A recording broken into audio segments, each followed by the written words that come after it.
a sound that I make to the bigger whole of whatever genre it is, or whatever type of music it is one of my great pleasures in life.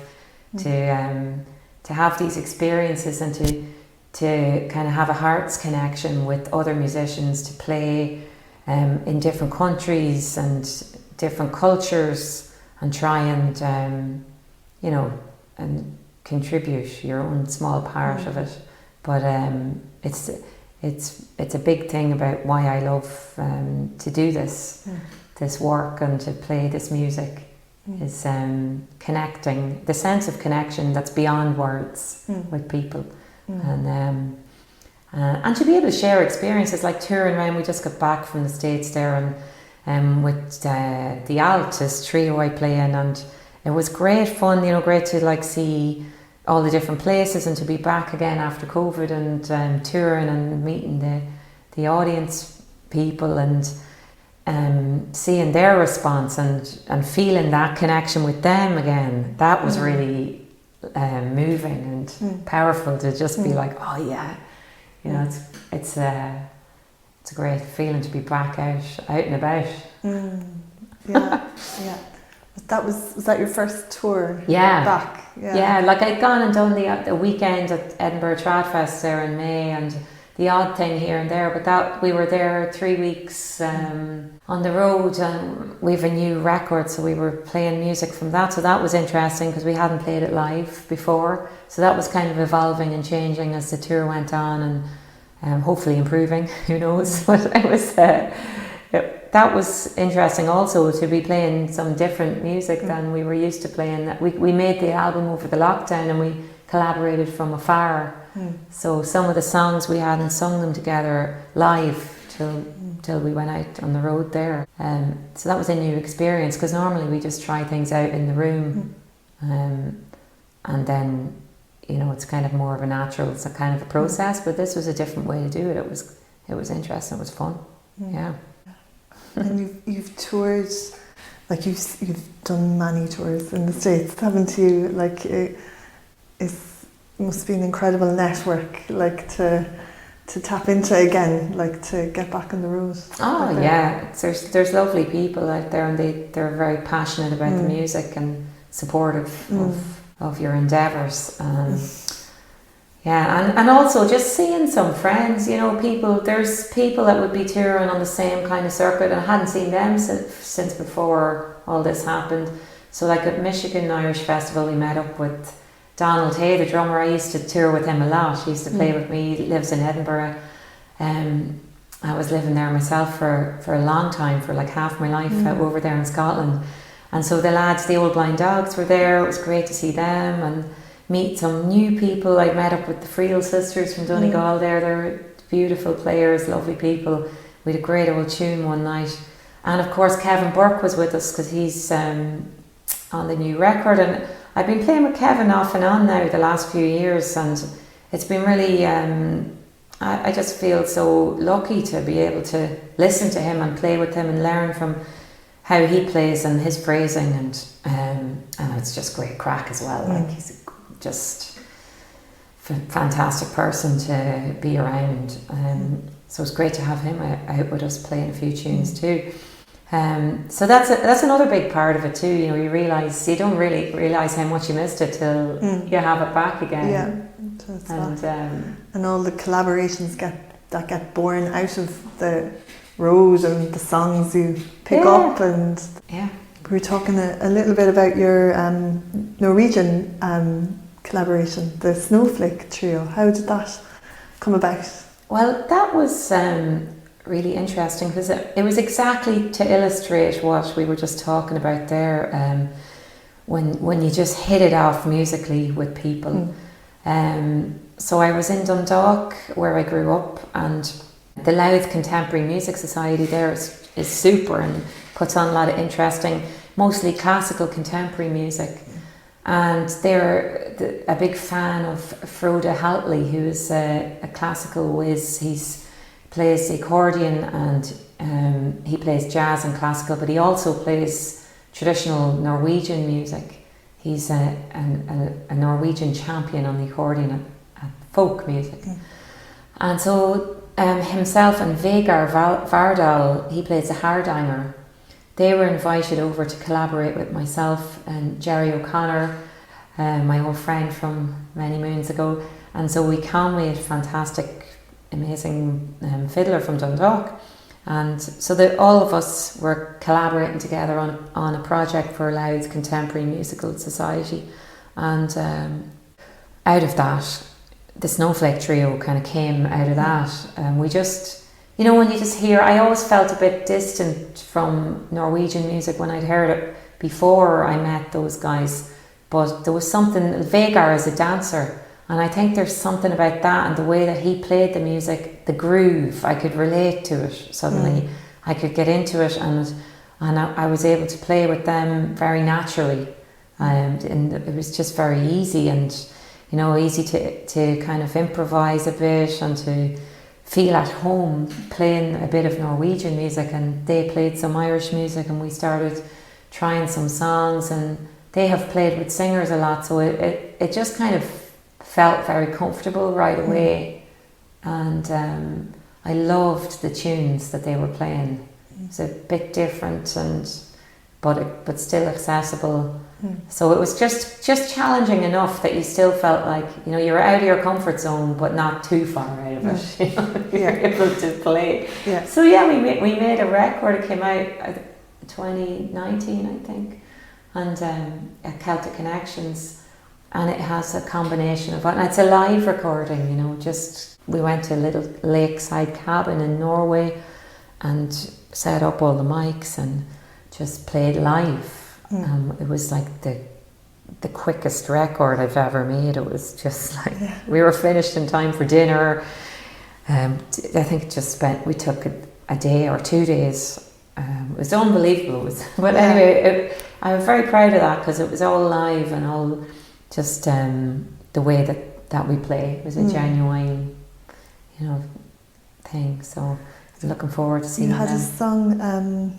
You just sung it, What Will We Do? That you, that you learned it from Kathy.